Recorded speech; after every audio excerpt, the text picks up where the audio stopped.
Who is Stephen Hawking? By Joseph Kaidor. Worldwide influence from a chair.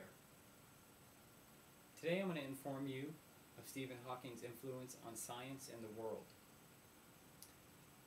I'm going to start by telling you about his childhood, then I'm going to talk about education, areas of study, his disabilities, and contributions to the scientific world.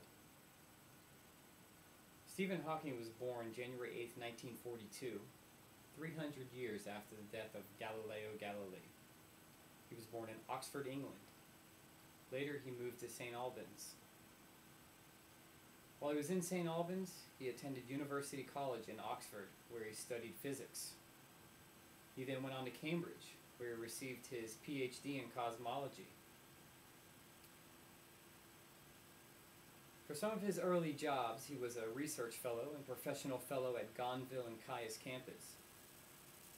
He was also head of the Department of Applied Mathematics and Theoretical Physics in 1979, and was also the location professor of mathematics from 1979 to 2009. At age 21, the onset of his physical disability began. In 1963, he had a trip and fall incident, and he began noticing his speech was slurred. So the doctors, puzzled at this, took muscle samples. They performed many tests, and they took x-rays of Stephen Hawking's. They came to find out that he had the early stages of amyotrophic lateral sclerosis, ALS, also known as Lou Gehrig's disease. Basically, nerves that controlled his muscles all throughout his body were shutting down. The doctors gave him 2 years to live. But that awakened a fight in Stephen Hawking's to live.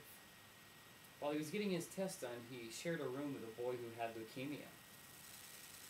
And he later thought upon that if this boy could succeed from leukemia, so could he fight through his Lou Gehrig's disease. That night, he had a dream of being executed, and when he awoke, his drive for success was greater than the day before.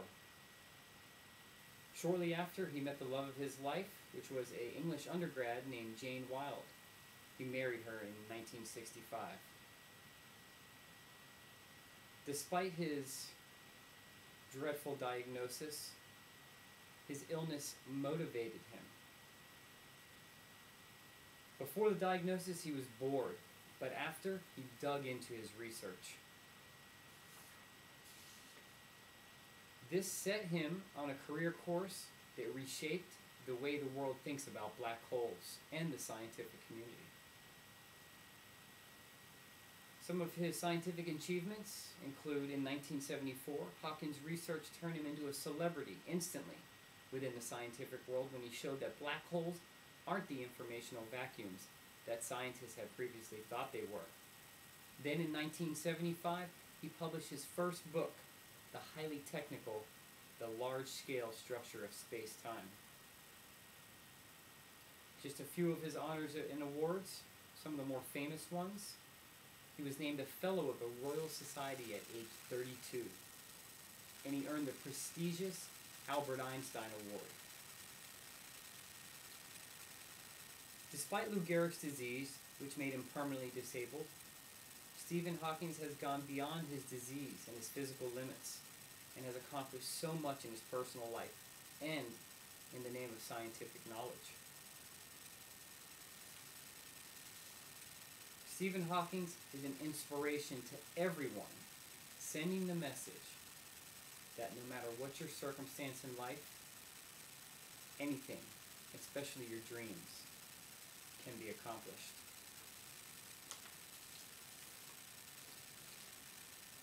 I'd like to end by quoting one of Stephen Hawking's more well-known quotes, and will go further to even say that this is the way we should all live our lives.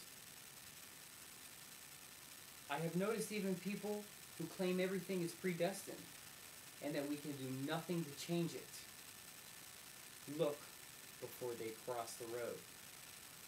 Stephen Hawking. Thank you.